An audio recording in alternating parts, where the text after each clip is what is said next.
Öldüğünde tabutunun üzerinde bir haç vardı. Oysa kelime-i şehadet getirerek Müslüman olduğunu söylemişlerdi. Diğer yanda ben Müslüman bir ülkede yaşıyorum.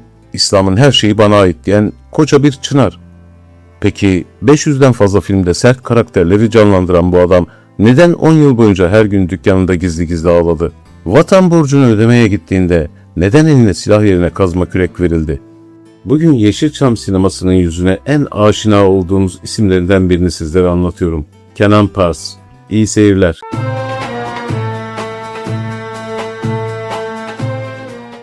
Kenan Pars 10 Mart 1920'de İstanbul'da dünyaya geldi. Gerçek adı Kirkor Cezri Cihat. Babasının işleri sebebiyle 1,5 yıl Zonguldak'ta kalsa da ömrünün neredeyse tamamını Bakırköy'de geçirdi. Bakırköy Fransız Okulu'nun ardından Bizansiyan Ermeni Lisesi'ne devam etti ancak diplomayı almadan ticaret hayatının sert yüzüyle tanıştı. Daha çocuk yaşlarda ailesine destek olmak için çilingirlik, ayakkabıcılık hatta kurşun boru imalatı gibi işlerde çalıştı. Elleri her zaman becerikliydi. Ne yaparsa yapsın en iyisini yapmak zorundaydı. Fakat bu çalışkan gencin aklında daha önce oyunculuk var mıydı? Yoksa kader mi onu o ışıltılı dünyaya itti? İkinci Dünya Savaşı yıllarıydı. Her Türk genci gibi o da vatani görevine koştu. Balıkesir'e gittiğinde vatan savunması yapmak istiyordu ama Ermeni olduğu için eline silah verilmedi. O günleri gayrimüslim olduğum için kazma kürek verdiler. Akhisar Sındırgı yolunun yapımında emeğim büyüktür diyerek sitem etmeden vakur bir duruşla anlatacaktı. Askerlik dönüşü yine ticarete daldı ama çocukluk arkadaşı Sırrı Gültekin'in bir teklifiyle her şey değişti.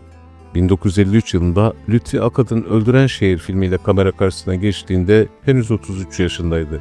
Kirkor adı afişlerden silindi, yerine Türk sinemasının o meşhur ismi Kenan Pars geldi. Sinemanın o sert, otoriter ama aslında derinlerde hüzün taşıyan yüzü böylece doğdu. Peki o zaman neden herkes ondan korkarken o içten içe büyük bir yalnızlık yaşıyordu? Kısa sürede jönlerin karşısındaki o vazgeçilmez kötü adam oldu. Otoriter babalar, zalim ağalar, taş kalpli patronlar. Aşk filmindeki zalim ağa karakteriyle sadece bakışlarıyla bile hikayeyi anlatabileceğini kanıtladı. Ama sinema onun için sadece oyunculuktan ibaret değildi. 1962 yılında Mask filmi kurup yönetmenlik koltuğuna da oturdu, senaryolarda yazdı. Ancak Yeşilçam'ın o acımasız çarkları emekçisini hiçbir zaman korumuyordu. Biz de bugün bu videoda sadece bir oyuncuyu değil, sinemanın onurunu her şeyin üstünde tutan bir ustayı yad ediyoruz. Bu vefa borcuna ortak olmak isterseniz videomuzu beğenerek kanalımıza abone olabilirsiniz. 70'li yıllara gelindiğinde sinemanın rengi değişti. Erotik film furyası ortalığı kasıp kavururken Kenan Pars, "Benim bir ahlakım var, o pisliklerde oynamam" diyerek resti çekti. İşte o 10 yıllık ağlama dönemi o zaman başladı. Bakırköy'de bir ayakkabıcı dükkanı açtı, elleriyle ayakkabı satıyordu ama aklı o siyah beyaz sahnelerdeydi. 10 sene boyunca her gün ağladım, mesleğimi yapamıyordum diyecekti yıllar sonra. Sinemayı bir kumarbaza benzetiyordu. Hiç kazanması da her seferinde belki bir şeyler değişmiştir diye geri dönüyordu. Ama döndüğünde her şeyin daha da kötüye gittiğini görmek onu daha da yaralıyordu. Ömrünün son demlerinde Bakırköy Özgürlük Meydanı'nda kendi adını taşıyan o meşhur Milli Piyango büfesini işletmeye başladı. Artık ne setlerin o sert adamıydı ne de dükkanında ağlayan o mutsuz esnaf. Hat sanatına merak sarmıştı. Renkli boncuklarla Allah lafzını kuran ayetlerini tablolara döküyordu. Gayrimüslim bir sanatçının bu eserleri yapması herkesi şaşırtmıştı.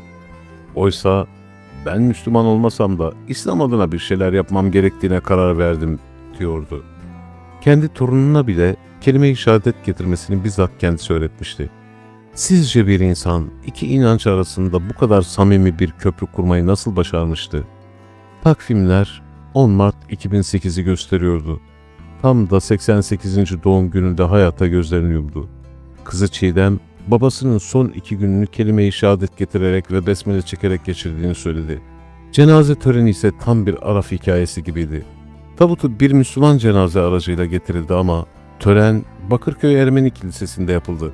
Tabutun üzerinde bir taraftan karanfillerden bir haç dururken diğer yandan da hat sanatı eserleri ve gönüllerdeki Müslüman kimliği konuşuluyordu. Sanat dünyasından ünlü isimler onu uğurlarken aslında bir dönemin o vakur ve asil duruşunu da toprağa veriyorlardı. Kenan Pars, Kirkor olarak doğup Kenan olarak gömülen ama her şeyden önce bu toprakların, bu bayrağın ve sinemanın ölümsüz bir parçası olarak kalan gerçek bir İstanbul beyefendisiydi. Sizler de Kenan Pars'la ilgili bildiklerinizi, duygu ve düşüncelerinizi yorumlardan paylaşın. Bir sonraki hikayede görüşene kadar esen kalın.